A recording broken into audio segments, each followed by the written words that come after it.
Pag-uusapan po natin ngayon ay basically the introduction to Old Testament study. Ano po? Bakit sa palagay nyo mahalaga na maintindihan natin yung Old Testament?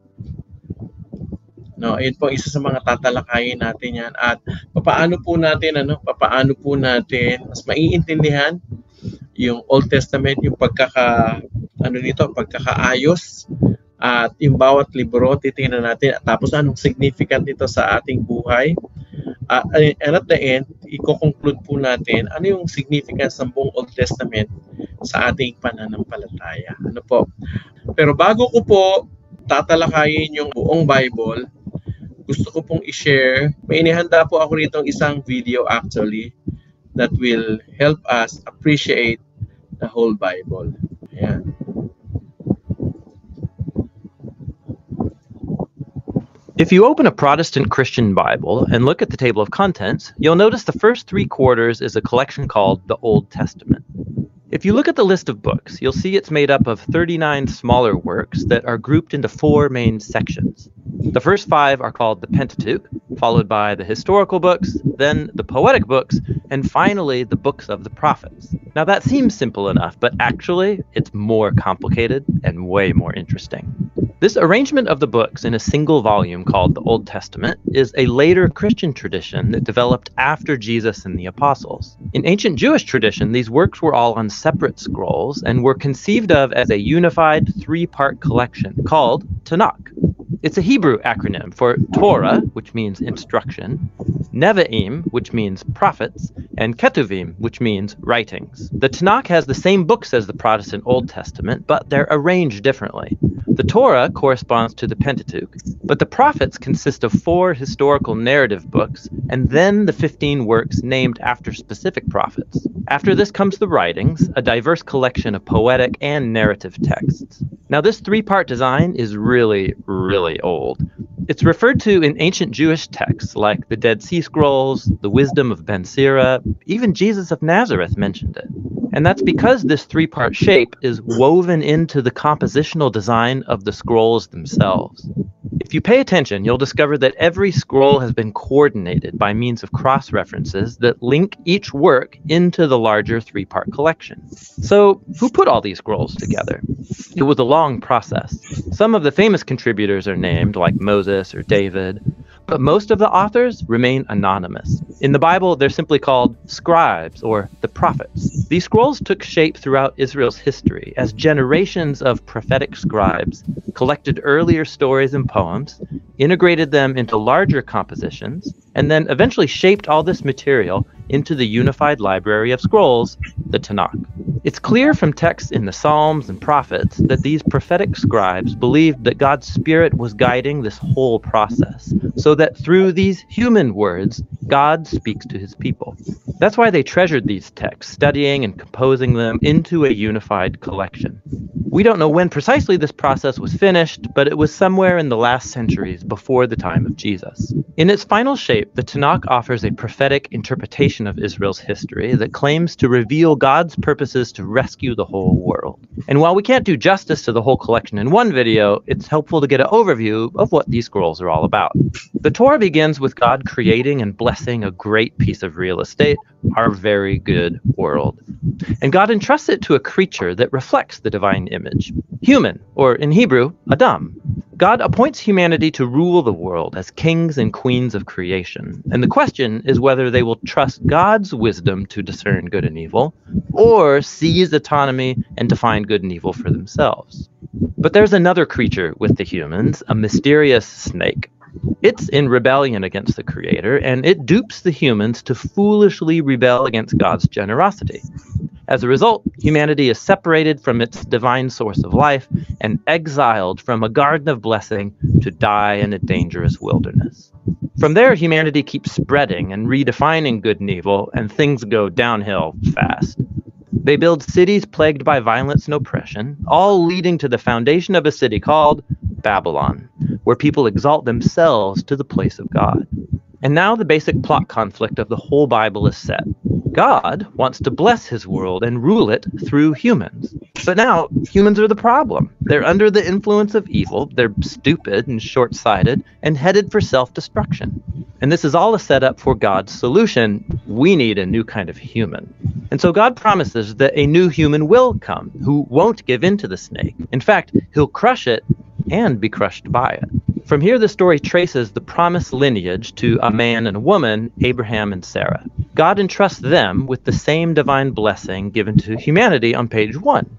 And so they leave Babylon to a new garden-like land that God promises to give his family. What follows is the story of Abraham's family. 3 generations, Abraham, Isaac, and Jacob, followed by 12 sons. And our hopes are high until we read their very dysfunctional and destructive family story. They lie, cheat, nearly kill each other, not to mention the sex scandals. But what did you expect after the garden story? They're humans. Eventually, Abraham's family ends up exiled down in Egypt. All these failures of Abraham's family form a dark background for the handful of bright moments in the story. God stays committed to these people. He even makes them an eternal promise called a covenant, that he will rescue and bless all humanity through them. How exactly isn't clear, but Abraham's family is at its best when they stop their selfish scheming and trust God's promise with radical faith. From here, the family grows. They end up enslaved in Egypt, and we're introduced to the Torah's other main character, Moses. God raises him up to rescue the Israelites and bring them to a mountain where they're all invited into a covenant relationship with God. They're given 613 terms of the relationship, guidelines for becoming new kinds of humans who will faithfully represent God to the world. And Moses brokers this whole deal because he's awesome. He's the ultimate prophet who speaks God's word to Israel. He's a priest who represents them before God, and he's even called a king, Israel's leader and deliverer in time of need. But as the Torah progresses, the Israelites fail big time. They violate the covenant, and even Moses rebels against God. In fact, the Torah ends with Moses predicting that Israel's failure will continue as they go back into the promised land, and they're going to end up in exile once again. But he has hope that God will fulfill his promise to rescue Israel. One day he will cover for their failures. He'll heal their selfish hearts so they can truly love God and live. And then Moses dies. Now, the final sentences of the Torah scroll are surprising. They zoom forward in time, and we hear from the prophetic scribes who shaped the Tanakh. They reflect back on the story of Moses from their vantage point, and they tell us that never again in Israel's history did a prophet like Moses arise. Man, I wish another prophet, priest, king like him would come along. And with that, we move into the Nevi'im. It has 2 sub-collections. First, the former prophets, 4 narrative works about Israel's story in the Promised Land, told from the later perspective of the prophets. Things start great with Joshua's leadership. We're told he's successful because he's just like Moses, and he meditates on Scripture day and night. But eventually, even Joshua fails, beginning Israel's long and violent descent into self-destruction, just like Moses and the garden story anticipated. These stories mostly focus on the failure of Israel's kings, prophets, and priests, how they lie, cheat, and kill each other, and worship idols. It's basically a longer, bloodier replay of the ancestors' failures. But there are some bright spots. God reaffirms his covenant promise to bless humanity through a new human. It will be a king from the line of David.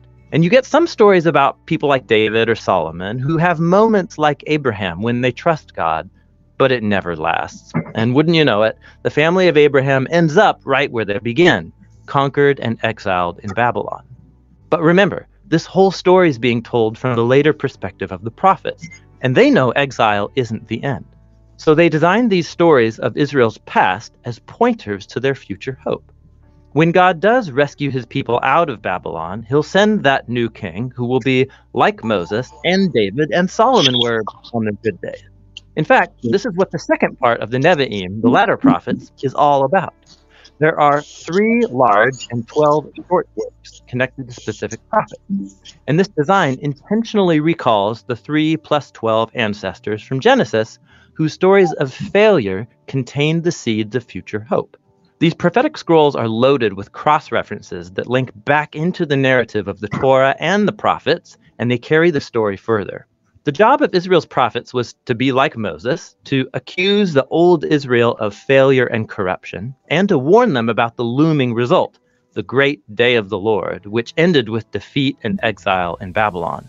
But the prophets also promised that God had a purpose, to purify his people and recreate a new Israel who would be faithful like Abraham was. They'll live in a new covenant relationship with God under the reign of that promised ruler, who's described as a new Moses, but called by the name David. He will be the one to restore God's blessing to the entire world. The conclusion of the Nevi'im is just like the Torah. There's a note from the Tanakh's prophetic scribes. They reflect back over the whole story so far, and they urge readers to anticipate the arrival of a new Moses-like prophet, who they call Elijah. He will announce the arrival of Israel's God to purify and save his people. From here, we move into the Tanakh's third and final sub-collection, the Ketuvim, a diverse collection of scrolls. Each one has been designed to link back into the key themes from the Torah and the prophets and develop them further through an elaborate tapestry of cross-references. For example, the Psalms scroll is introduced by two poems that are coordinated to the beginning of the Torah and the prophets. In the first psalm, we meet the righteous one, who's described as a new Joshua, a successful leader who meditates on the scriptures. He's like the king promised by Moses, and he's like the eternal tree of life in the Garden of Eden. Psalm 2 then identifies this figure. It's the promised king, the Son of God from the line of David, who's going to defeat evil among the nations and restore God's blessing to the world. And the rest of the Psalm scroll teaches God's people how to pray as they wait for this future hope. Then there are the wisdom scrolls that address some of the most difficult questions raised by the story of the Torah and the prophets. So Proverbs sounds like Moses in the Torah. Trust in God, be faithful and obedient, and you'll have peace and success. But then Ecclesiastes and Job reflect back on Israel's complicated history and say, yeah, we tried that, and it's not that simple. These three books carry on a profound conversation about what it means to live wisely in God's good and often confusing world. Two of the last books of the Tanakh to be written make a crucial contribution. The Daniel scroll looks back over the long history of Israel's failure and suffering as a strange door of hope into a new future for the world. One day, that new human promised in the Torah and prophets will arrive. He's going to be trampled by humanity's animal-like inclinations towards evil, but then God will vindicate him and raise him up to rule the world in divine power. And finally, the Scroll of Chronicles retells the entire story of the Tanakh, from the beginning up to Israel's return from exile. The author focuses on God's promise to David of a future king who will reunite God's people in a new Jerusalem and bring divine blessing to the nations. The final lines of the Chronicles scroll have been coordinated with key texts from all over the Tanakh. They keep alive the hope of an ultimate return from exile, pointing to the arrival of an Israelite whose God is with him, that he may go up and restore the new Jerusalem, and that's how the story ends. The Tanakh is a majestically and intentionally designed collection of ancient Hebrew scrolls. These diverse texts from all periods of Israel's history have been woven together as a unified story about God's covenant promise to Israel and to all humanity. They were made for a lifetime's worth of reading and reflection, as these remarkable human words offer a divine word of wisdom and future hope that still speaks today. Okay, praise God for that very short video, pero na-cover niya lahat yung buong Old Testament, no? Napupunta tayo sa mas detailed, ano po, stop sharing ko muna yan, and I'm going to share again the slides, ano po. Okay, ito po yung slides. Okay, so basically, yung pong nakita natin, parang that is the whole story of the Old Testament. Pero mas gawin nating detalyado, ano po. By the way, I can give you the link of that video sa atin pong GC, so you can revisit, ano po. Now, let's go to the Old Testament. Ano nga ba ang Old Testament Bible? By the way, ang buong Bible natin, tayo, as evangelical Christians, we believe that the Bible is composed of 66 books. Ano po? At ang sa Old Testament natin ay 39, sa New Testament ay 27. Don't feel fooled. Ano po, may mga ano po kasi, may mga organization or religious group that use a Bible with additional books. Ang tawag nila doon ay apocryphal. Pero tayo po, we are using only the 66 books. We believe that the 66 books is the inspired. Now, going back to the Old Testament, original na po, ang Old Testament po ay sinulat po yan sa Hebrew. Ano po, may part po dyan na Aramaic. Pero generally, ang Old Testament po ay sinulat originally sa language ng Hebrew. Ngayon po, yung mga pare, yung mga priest, o yung mga scribes, inano po nila yan, nilagay po nila sa 3 section. Ang tawag po sa buong Old Testament ay Tanakh. Meaning to say, ano po yan? Abbreviation po yan ng TNK. Okay? Tanakh. So, ano yung ibig sabihin ng T? Ang ibig sabihin ng T ay Torah. Ang N ay Nevi'im. At yung K naman ay Ketuvim. So, Torah, Nevi'im, tsaka Ketuvim. Kaya po tinawag na Tanakh. Ngayon po, yung Torah po, ang ibig sabihin po niyan o ang kahulugan po niyan ay law, the law.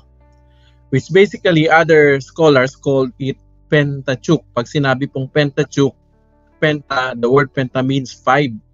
So this is the first 5 books, yung Pentateuch. Ano ba yung first 5 books?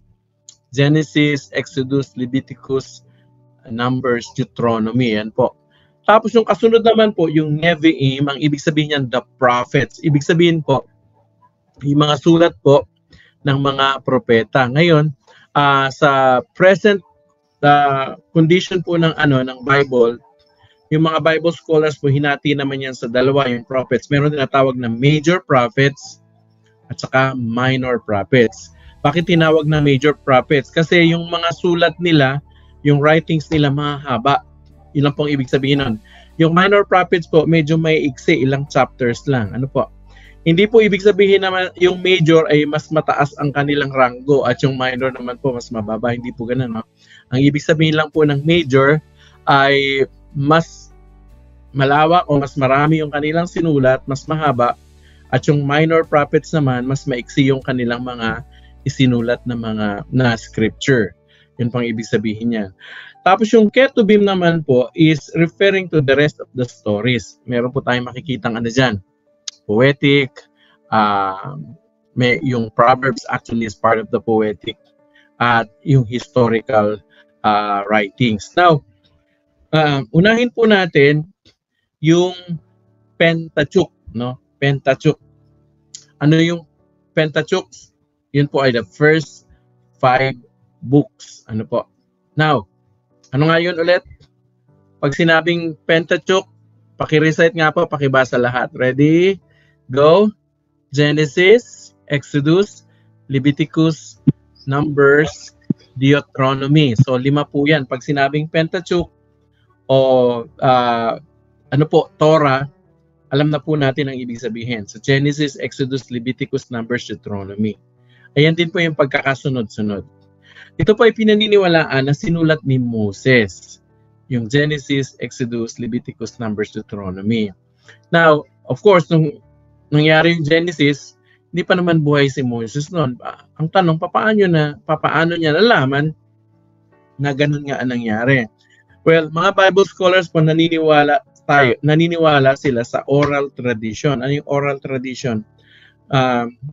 Sa tradition po ng mga Hebreo, laging kinikwento po ng mga magulang sa kanilang mga anak yung nangyayari sa kanila over and over po. So yung oral tradition, yung pagkakwento, doon kinuha ni Moises yung kanyang kaalaman. Of course, hindi lang yun, kundi inspired by the Holy Spirit. Meaning to say, may gabay at patubay ng banal na spirito, kaya wala itong mali. So yan po yung Pentateuch. Now, let's go to each book. No? Unahin muna natin yung Book of Genesis. I should say, Genesis actually is the book of beginnings. Ano po? Dito sa Genesis, makikita nyo, lahat ng mga lahat ng mga first nangyari, makikita nyo nakasulat sa Genesis. Yung unang tao, yung unang pagpatay, yung unang kasalanan, yung unang lingwahe, at yung pagkakahiwalay ng mga lingwahe nandyan. In fact, dito nakasulat yung creation, yung fall, yung pagkakasala ng tao, yung flood, universal flood. Tapos sa Genesis din po, eventually you learn about the patriarchs. Pag sinabi pong patriarchs, ito po yung mga ninuno, kumbaga, ng pananampalataya. Diyan si Abraham, yung anak niya si Isaac, tapos si Jacob, anak ni Isaac, then eventually si Joseph. Ano ang significant thing about Genesis? Well, Genesis actually introduces God as creator and begins with the covenant story with Israel. Alam niyo, kung wala ang Genesis, kung wala ang Genesis, hindi natin alam kung saan tayo nanggaling. Baka pinaniwalaan natin na galing talaga tayo sa unggoy o kaya sa napakaliit na cell na nag-evolve eventually. Pero salamat na lang, no? Because we have Genesis, and actually Genesis introduces us to God as our creator. Now, ano naman yung Exodus? Yung Exodus naman actually is the story of God's deliverance. Ang Israel from Egypt, dinala ng Panginoon to Mount Sinai with His servant Moses. Ang significant naman dyan, ina-highlight nito yung kapangyarihan ng Diyos. Kung paano niya, quote-unquote, nilupig ang mga Diyos-Diyosan ng Ehipto, yung kanyang katapatan, pinapakita doon, at kung paano niya nilingap ang Israel at ginawa niyang bansa. So yan ang tema ng Exodus. Yung Leviticus naman, we call it the Book of the Laws. Kasi sa Leviticus, lahat ng batas patungkol sa worship, sa holiness, at saka sa priesthood, yung pagiging pari ng mga Levita. Ang significant naman nito is that although God is holy, He desires to have fellowship with His people through a sacrifice. You can only come to God through a sacrificial act of the Lamb. Ano po? So yan ang Leviticus. Ang Deuteronomy, ano naman Deuteronomy? We call it the second book of law. Kasi itong Deuteronomy, inalala ni Moises yung batas. Kumbaga ni-review. Eventually, malalaman natin bakit ni-review. Kasi yung mga kausap niya na dito, yung bagong generation na namatay na yung mga nauna na umalis sa Ehipto, papunta dun sa Canaan. So, this is actually refers also to Moses' final speeches, a call to covenant and faithfulness. Anong significance nito? Ini-emphasize nito ang love, obedience to God as Israel enters Promised Land.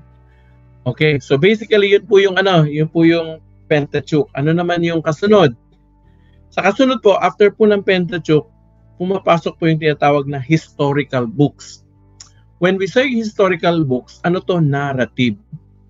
Ang ibig sabihin ng narrative, pakwento po. Kinikwento ko anong nangyari after ni Moses, papasok na po sila sa Canaan. Ito po yung mga libro hanggang sa ano po ito? Hanggang sa sila po ay na-exile. Ano po? Ito, kinuwento lahat magmula kay Joshua hanggang sa na-exile o napangalap sila sa Babylon. So ito po yung mga libro na kung saan ang approach po nito ay pakwento o narrative. Ito po, Joshua, Judges, Ruth. Okay? Tapos yung tatlong first and second Samuel, first and second Kings, saka first and second Chronicles. Okay? Then Ezra, Nehemiah, Esther. Okay? Sige nga, try nga natin i-recite. Ano yung Pentateuch? Genesis, sabay-sabay tayo. Genesis, Exodus, Leviticus, Numbers, Deuteronomy. Yan. Tapos sa historical books, ano yung first three? Joshua, Judges, Ruth. Tapos ano yung first and second? Tatlo yan. 1st and 2nd Samuel, 1st and 2nd Kings, 1st and 2nd Chronicles.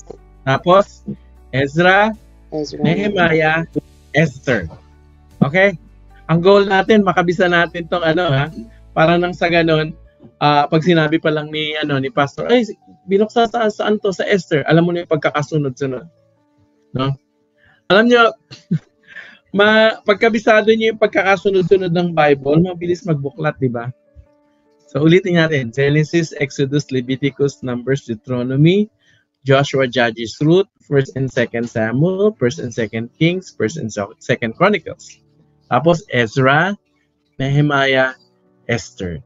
Okay, tingnan natin kung ano yung tema sa bawat librong to. Unahin muna natin from Joshua to 2nd Kings, no? Hindi ko isa-isa niya, kundi anong nangyari o ano ang tema o significance from the book of Joshua. Balikan natin to. Joshua, Judges, Ruth, 1st and 2nd Samuel, saka 1st and 2nd Kings. So, 1, 2, 3, 4, 5, 6, 7 libro. But by the way, trivia lang po. Sa original manuscript actually, yung 1st and 2nd Samuel, isang libro lang siya.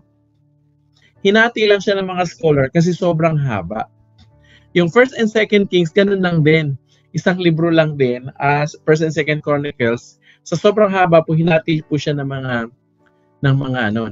scholars. Okay?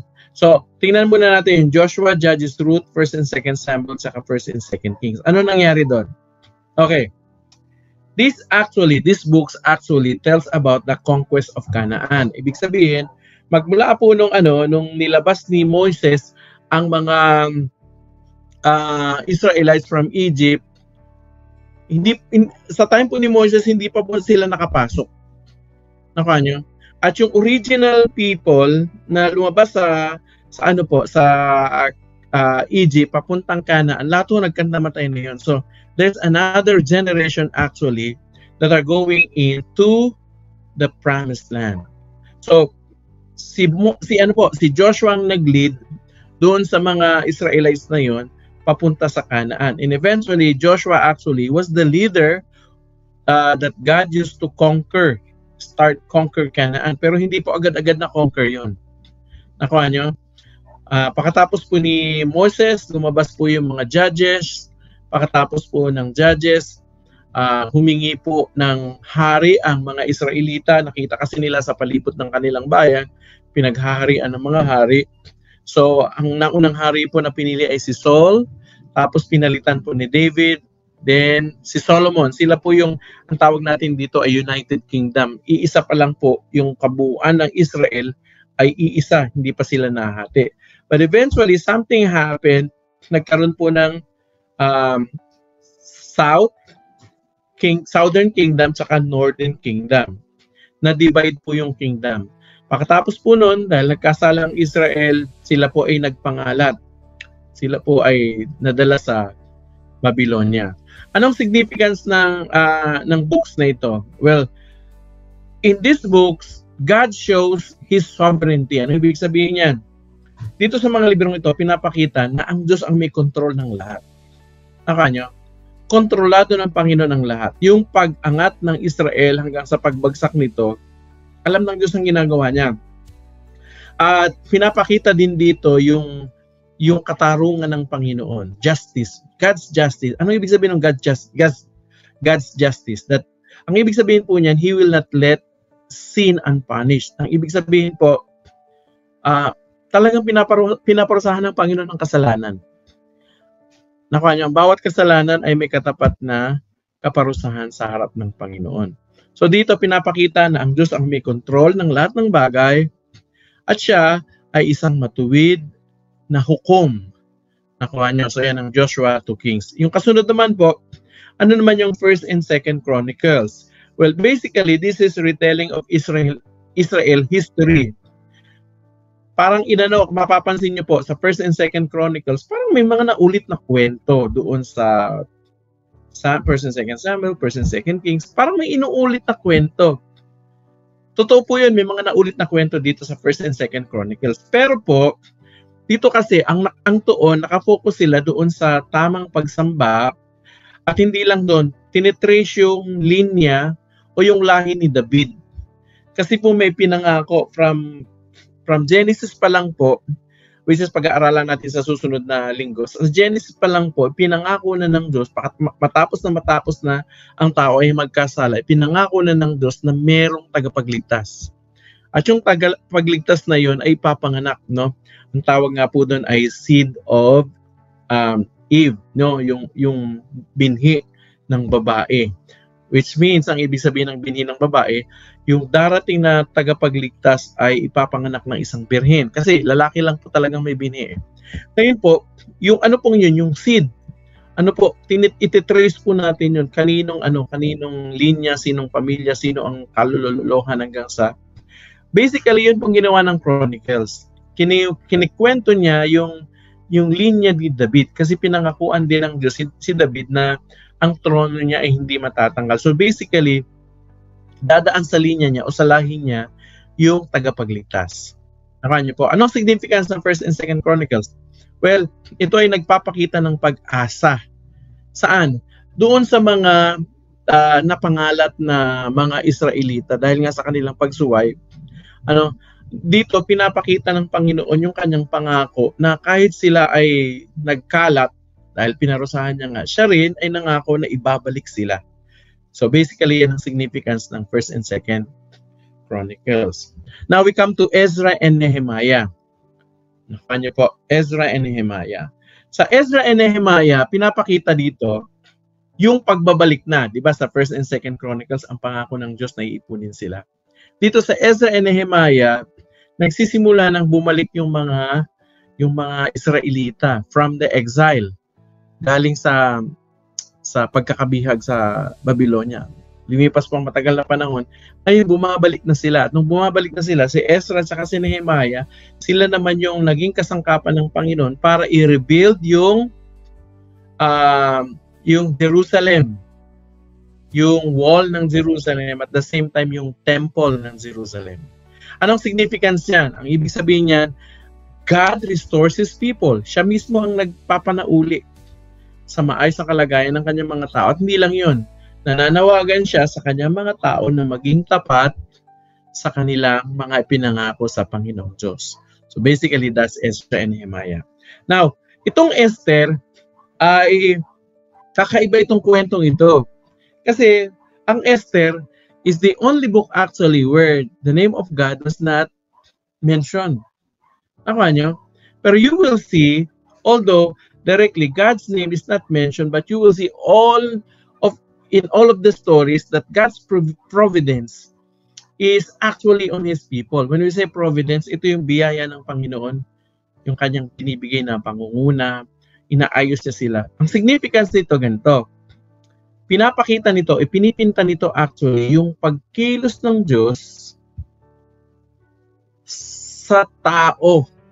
Kaya niyang ayusin kahit nasa gitna ka ng masalimuot na kalagayan. So, it illustrates God's unseen handwork even when His name is not mentioned. So, Queen Esther yan. Now, let's go to the wisdom and poetry books. Ano nga yung una? Yung una ay Pentateuch o yung tinatawag nating Torah. Diba? Ano yung first 5 books?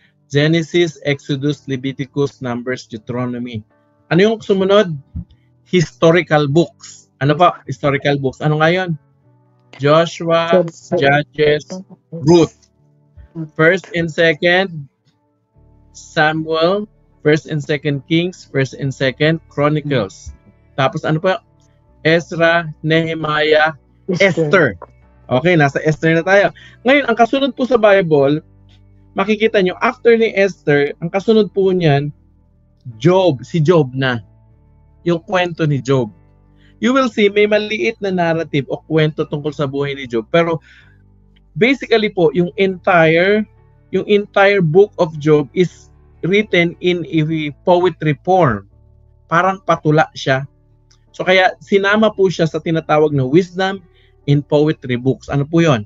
Ito po yung wisdom in poetry books in chronological order. Job, Psalms, Proverbs, Ecclesiastes, and Song of Solomon. Lahat po ng librong yan, magkakasama po yan, nakasulat po yan na parang patula. Mapapansin niya, di po ba? Yung Job, yung mga salita dyan, parang matalinghaga masyado. Kasi nga po, sinulat yan na pa-poetry. Okay? Yung Psalms, ganun din po. At yung Proverbs is a compilation of wisdom, no? Tried and tested principles in life. Tapos po yung Ecclesiastes, sinulat naman ni Solomon yung kanyang kaalaman. Then eventually yung Song of Solomon, which is basically, I don't know, kung nabasa niyo po ba yung Song of Solomon? Nako, basahin niyo po yung Song of Solomon. Masasabi niyo, parang ano to, may pagka-erotic. Pero I'm going to explain that later. Isa-isahin natin. So, bigkasin uli natin. Ano yung wisdom and poetry books? Sabay-sabay tayo. Ready, go. Job, Psalms, Proverbs, Ecclesiastes, Song of Solomon. Okay? Ano yung Pentateuch? Pentateuch, Genesis, Exodus, Leviticus, Numbers, Deuteronomy. Okay. Ano naman yung historical books? Joshua, Judges, Ruth. Okay. First and second, Samuel, first and second Kings, first and second Chronicles. Okay? Nehemiah, Esther, Ezra, Nehemiah, Esther. Okay, tapos ngayon, Job, Psalms, Proverbs, Ecclesiastes, and Song of Solomon. Isa-isahin natin yan. Okay, ano yung Job? Actually, Job is the story of a suffering righteous person. A righteous person, but suffered severely from the hands of the evil. No? Mysterious actually yung nangyari kay Job. Kasi may paniniwala in the olden times na kapag masama ka, ikaw yung naghihirap. Pag mabuti ka, hindi ka dapat maghirap. Pero in the lives of Job, something happened. Hindi dahil nga pinarurusahan siya, kundi actually there was a spiritual battle that is ongoing. Ano ang significance ng Job? Well, basically, it addresses the problem of evil and faith and suffering. Yung tanong na, bakit yung mabubuting tao ay naghihirap? Ang sagot, kasi meron spiritual battle. Si Satanas, ayaw niya na yung mga anak ng Diyos ay maayos. Si Satanas, ang laging iniisip niya ay sirain tayo. So there is a spiritual battle ongoing. So that is the book of Job. Ano naman po yung Psalms? Ang Salmo naman po ay compilations ito ng mga prayers, praise, lament o panaghoy, at maging worship songs. You will notice, alam niyo po, pag binasa niyo po yung Psalms, grabe, ma-identify niyo yung emotions niyo doon sa sa mga awit. Alam niyo, napakagandang basahin actually ang aklat ng mga awit kapag nasa malalim kang problema. Pag meron kang mga damdamin na hindi mo masalita o you are actually looking for words to say it, you will find it in the book of Psalms. Nung ako po ay dumaan sa matinding pagsubok at parang kabiguan ng buhay ko, na binasa ko yung buong libro. Actually, it gave me hope. Ang significance kasi ng Psalms, it expresses actually the full range of human emotion in relationship to God. You will notice sa Psalms, book of Psalms, binubukas ng tao yung kanyang emotions. Sinasabi niya lahat sa Panginoon. Nandyan actually yung famous na sinabi ni Jesus na, Diyos ko, bakit mo ako pinabayaan? Bago pa sinabi ni Jesus Christ. Actually, it was written already in the book of Psalms. So may mga prophetic may mga prophetic verses o utterance that you will find actually in the book of Psalms. Ano naman yung Proverbs? Well, Proverbs, we call it practical wisdom for godly living. Basically, ang wisdom, ang Proverbs po ay accumulated wisdom that has been studied or practiced for thousands of years. Tapos ito pong mga matatalinong tao, inipon po yan, isinulat. Anong significance nito?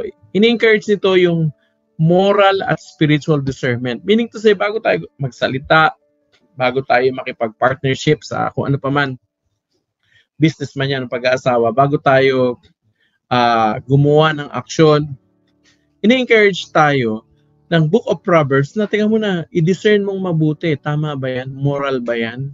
Kalooban ba ng Diyos? Nakakatuwa ba? At saka, yun nga, natutuwa ba ang Panginoong Diyos sa mga gagawin nating decisions? So, that is basically Proverbs. Ano naman yung Ecclesiastes? Ecclesiastes actually is a reflection of a person of the meaning of life under the sun. Nakuha nyo? Ito yung tao actually na meron talaga siyang K na magsabi ng patungkol sa buhay kasi ang taong nagsulat nito, naranasan niyang lahat ng bagay. Lahat ng hindi natin naranasan niya. And so therefore, meron siyang karapatang magpayo patungkol sa pera, patungkol sa pagpapayaman, patungkol sa niya. And eventually, at the end, sinabi niya na ang buhay talaga natin, i-account natin kay God at yun ang pinakamahalaga. Ang significant nito, pinopoint out nito na kapag wala kang Diyos, kahit ano pang meron ka sa buhay, wala itong kwenta. So, it points out the futility of life without God. Okay, ano naman yung Song of Solomon? So, basically, balikan natin. Part of Proverbs, Ecclesiastes, and Song of Solomon were basically written by King Solomon. Ano naman ang tinatalakay sa Song of Solomon? Well, basically, this is a poetic celebration of love and marriage. Nyo? Mapapansin nyo doon, merong may nag-uusap yung mag-irog, tapos sinasabi ng lalaki kung gaano kaganda yung kanyang asawa. Nyo? So, anong significance nito? It symbolizes actually of God's love for His people. Parang yung relationship ni God sa atin, parang ganon. It's actually a celebration of love. Nyo? And a covenant. Oh, that is basically Song of Solomon. Now, pupunta na tayo sa major prophets. Review natin. Ano nga uling una? Pentateuch, the first 5 books. Ano yung pangalawa? Historical books. Ano yung pangatlo? Wisdom and knowledge. Wisdom and knowledge. Balikan natin. Wisdom and poetry books. Wisdom and poetry books. Okay. Ngayon, ito naman po ay major prophets. Ano yung major prophets? Bakit siya major prophets? Kasi po ito mahaba itong writings o sulat ng mga propeta. Okay? Basically, yung mga pangalan po na nandyan, sila rin po yung kinikilalang mga sumulat niyan. Sino-sino yan? Isaiah, Jeremiah, Lamentations. By the way, ang Lamentations po, ang sumulat niyan si Jeremiah, kaya magkatabi po yan. So, Isaiah, Jeremiah, Lamentation. Tapos, Ezekiel, Daniel. Okay? Sige nga, recite natin. Sabay-sabay tayo. Isaiah, Jeremiah, Lamentation, Ezekiel, Daniel. Kaya ba natin balikan yung first 5 books? Sige nga, balikan natin first 5 books. Genesis, Exodus, Leviticus, Numbers, Deuteronomy. Joshua, Judges, Ruth. First and second Samuel, First and Second Kings, First and Second Chronicles. Ezra, Nehemiah, Esther. Okay, doon tayo sa poetry. Job, Psalms, Proverbs, Ecclesiastes, and Song of Songs. Tapos, major prophets, Isaiah, Jeremiah, Lamentation, Ezekiel, Daniel. Okay, tingnan natin yung limang libro na yan. Okay, ang Isaiah po is actually speaking about judgment and hope. Judgment kasi sa sobrang kasalanan ng mga Israelita. Sinasabi sa kanila, parurusahan kayo dahil sa inyong kasalanan. Pero, nagpapakita din may pag-asa. Anong pag-asa? Kasi pinapangako ng Panginoon na darating yung Messiah, yung tagapagligtas. Ang significance ng Isaiah is that it foretells o sinasabi nito, hinuhula na, pinapahayag na darating ang kaligtasan sa pamamagitan ni Kristo. Okay. Ano naman ang Jeremiah? Ang Jeremiah actually is a warning to the Israelites that they are going to be exiled. Dahil nga sa kanilang kasalanan, sinabi ni Jeremiah, iyak siya ng iyak. Pag hindi nyo tinigil yan, parurusahan kayo ng Panginoon, dadalhin kayo sa ibang bayan dahil nga sumamba kayo sa Diyos-Diyosan. Ang significance naman nito, ini-emphasize nito yung justice. Ibig sabihin ng justice, yung hindi talaga pahihintulutan ng Panginoon na hindi parusahan ng kasalanan. Pero, hinahangad ng Diyos sa gitna ng kanyang pagdidisiplina sa kanyang mga anak, hinahangad niya na ang kanyang mga anak ay manumbalik sa kanya upang sila ay mapatawad. Ano naman po ang lamentation? Ito ang lamentation. Ito, mourning. Ibig sabihin, sobrang panaghoy. Panaghoy dahil sa pagkawasak ng Jerusalem. Nakuha nyo? Ang Jerusalem is actually a place of peace, pero it was distracted. So, dahil dyan, iyak ng iyak actually si Jeremiah. That's why he is called actually the weeping prophet, kasi nga, siya yung sumulat ng lamentation. Anong significance nito? This is actually a call to grieve sin and trust in God's mercy. Ito'y panawagan na tayo ay umiyak, mamuhi, ayawan ang kasalanan, pero magtiwala sa pag-ibig at kabutihang loob ng Diyos. Ang Ezekiel naman actually is a vision of judgment and restoration. Dito pinakita na ang presensya ng Panginoon actually ay napakahalaga para ang isang tao mabago talaga siya at maging isang tapat na lingkod niya. So God's presence and renewal for a faithful remnant. Dito mababasa niyo yung Valley of Skull. Eventually, mga buto tapos nagkaroon ng laman. That was actually a prophetic vision of Ezekiel. Tapos yung panghuli po dito sa major prophets, yung si Daniel. Si Daniel actually was a person who was exiled, no? Na-exile talaga siya sa isang bansa na sumasamba sa mga Diyos-Diyosan, pero natili siyang tapat.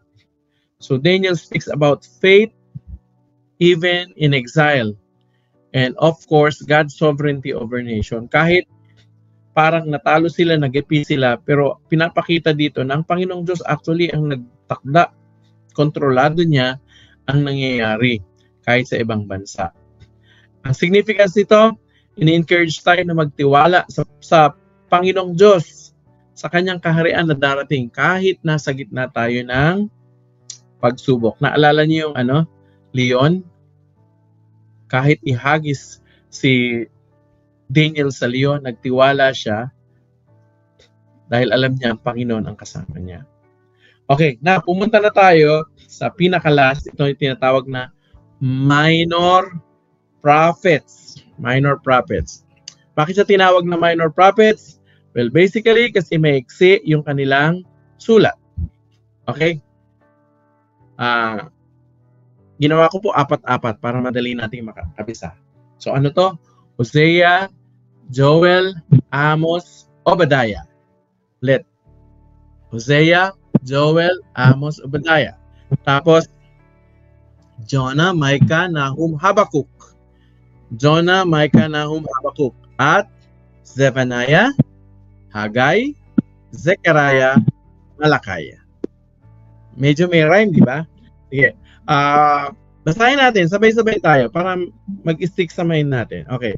Hosea, Joel, Amos, Obadiah.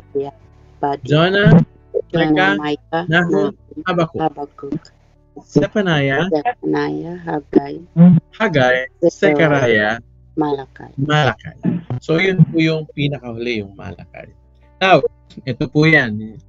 Parang nilagyan lang natin ng Hosea, Amos, Micah, Joel, Obadiah, Jonah, Micah, Nahum, Habakuk, Zephaniah, Zechariah, Haggai, Malachi. Now, yung 12 books po na yan, from Hosea to Malachi, it addresses sin, judgment, hope, and restoration. Pinapakita dito na ang Diyos ay namumuhi sa kasalanan at dapat parusahan, pero may pag-asa na binibigay sa atin at ang Diyos mismo ang magpapanumbalik sa kanyang mga anak. Anong significance ng mga books na yan? These shorter books actually emphasizes God's justice. Ang Diyos ay matuwid, pero siya ay mahabagin at meron siyang pangako sa darating ng panahon. At ano yun? Darating, sabi yun, the day of the Lord, which is the day of covenant. Okay. All these books actually are pointing to the coming Messiah, and that is Jesus Christ. Okay. So, anong overall significance natin sa Old Testament? May 4 lang po ako. Number 1, napakahalaga na pag-aralan natin ng Old Testament kasi sa Old Testament makikita mo ang katangian ng Diyos. Mas makikilala natin ang Diyos sa kwento kung paano nagtimula, nagpatuloy, hanggang sa naparusahan sila at ang pangako ng Diyos na sila ay restore. It reveals who God is. Mas makikilala natin ang Diyos sa kwento sa Old Testament. Pangalawa, sa Old Testament kasi, in-establish ng Panginoon yung kanyang covenant. At bakit kailangan establish? Kasi nga tayo nagkasala. Nakuha nyo? So, there is a covenant actually between God and His people. And that, it shows actually that God is so much willing to connect with us. God is so much willing to have a real relationship with us. Nakuha nyo po? Number 3, Old Testament actually prepares the way of Jesus. Why? Because in the Old Testament, you will see the prophecy that God is actually giving us. Tapos alam niyo po, throughout the entire Old Testament, it was actually a message of Jesus. So sa susunod po, pag pinag-aralan po natin book by book, titingnan natin nasan si Jesus diyan. Magugulat po kayo na as early as Genesis, nandun na si Jesus, pinapakita na darating siya, pinapangako na. Tapos yung sa temple, lahat pala ng nasa temple actually, it signifies Jesus. Nakanya, pag-aaralan po natin yan. And number 4, of course, Old Testament teaches moral and spiritual lessons. Daming mga aral na matututunan tayo dahil dun sa mga characters sa Bible. Yung mga sumunod, kahit yung mga nagkamali at bumalik ulit. Ang matututunan natin, talagang totoong-totoo sa buhay natin, no, makikita natin na nangyari sa kanila at totoong-totoo nangyari din sa atin. So we can use the principles that we can study from the Old Testament. So they are timeless and even foundational faith that we can learn from the Old Testament. So excited po talaga ako na pag-aralan natin to. At alam nyo, pag na-go through natin tong Old Testament na ito, mag-iiba talaga yung pananaw nyo. Pag binasa nyo yung mga verses or chapters, may bago na kayong fresh na kayo. May fresh ideas. Kasi nga, mas naintindihan nyo ng buo yung Old Testament. Okay? Now, meron tayong 2 discussion question dito. Ayan po. Kita niyo po ba? Ayan. At next week po tayo magkakaroon ng small group kasi gusto ko po pag pinag-aralan natin yung book by book, mas maano natin. Pero at this time, I want everybody to participate sana answering this question. Question number 1. Bakit mahalagang pag-aralan ng Kristiyano sa panahon ngayon ang lumang tipan? Kahit na tayo ay nasa bagong tipan. Di ba sinasabi natin, nasa bagong tipan tayo pero bakit mahalagang pag-aralin pa rin yung lumang tipan? Pangalawang tanong, anong karaniwang maling akala ng mga tao tungkol sa lumang tipan? Siguro may mga narinig na kayo tungkol sa lumang tipan na eventually na-realize nyo, parang mali yun di ba? Ano yun? Sa palagay mo, paano makakatulong ang mas malalim na pag-aaral nito upang maitama ang mga maling paniniwalang iyon? Gusto ko po pumili lang po kayo ng isang tanong na pwede niyong sagutin.